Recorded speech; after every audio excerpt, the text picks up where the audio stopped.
King Yuka sat in pain, tears rolling down his face, not just from his aching eye, but from the heartbreak of giving away his only daughter to a spirit man. He had no choice. The pain in his eye had grown worse with each passing day. He couldn't sleep, couldn't eat. None of the village witch doctors could help him. His people begged him, "Give the spirit man what he wants, give him your daughter. You can have more children, but you only have one life." And so, with a heavy heart, he did. But the trouble all began at the spring behind the palace. Buka Ikenyi, king of Mbotu, had not visited the spring in 2 years. When he finally returned, he found that the place had been taken over by a thick, magical tree called the Osisai tree. It grew everywhere and blocked his path. He sent 50 strong young men to cut it down, but as fast as they cut, the tree healed itself. Not a single scratch remained. Angry and impatient, the king went to the spring himself the next day with his own machete. As soon as he struck the tree, it shot a tiny piece of wood into his eye. The pain was sharp and unbearable. He dropped his machete and hurried home. Days passed. The king's eye grew worse. He couldn't see clearly. His face was swollen, and he cried out in pain each night. His witch doctors cast lots and told him the tree was angry. They performed sacrifices, 7 baskets of flies, a white goat, a white chicken, and white cloth. Nothing worked. The king even replaced the witch doctors, but still, no cure. Finally, a special group of wise men said, "There is one man who lives in the spirit world. Only he can help you." The spirit man arrived the next day. He listened to the king's suffering and said, "Before I help you, what will you give me?" The king offered land, people, cows, and money. But the spirit man shook his head. "I want only one thing, your daughter." The king cried. His daughter was his joy, the light of his life. But after 3 nights of terrible pain, he finally gave in. With tears and trembling hands, he handed over the princess to the spirit man. The spirit man crushed leaves, made a juice, and poured it into the king's eye.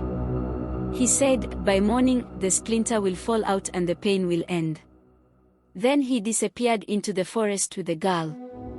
The next morning, the king washed his face, and just like the spirit man said, the splinter dropped out. He was healed. But his heart was broken. He had traded his daughter for one eye. He ordered mourning for 3 years across the kingdom. Meanwhile, in the spirit land, the girl was kept in a fatting room. She was given the best food, pounded yam, fresh soup, sweet fruits. But a kind skull who lived in the room whispered to her, "Don't eat. They are not preparing you for marriage. They want to eat you."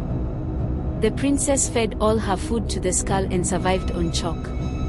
3 years passed. Then, one evening, the spirit man told his friends, "Tomorrow, we will feast on the king's daughter." The skull warned the girl again. "You must escape. When the spirit man goes into the forest to prepare for the feast, run. Take this medicine, it will give you strength. When you reach the part where the road splits, pour the medicine on the ground and the 2 roads will become one.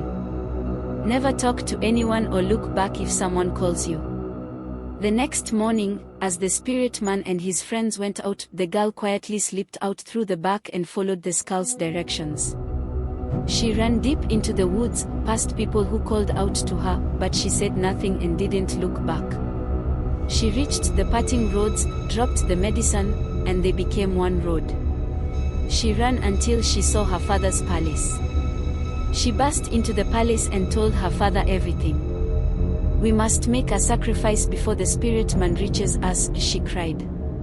At once, the king gathered 1 cow, 1 pig, 1 goat, 1 sheep, 1 dog, 1 chicken, and 7 eggs.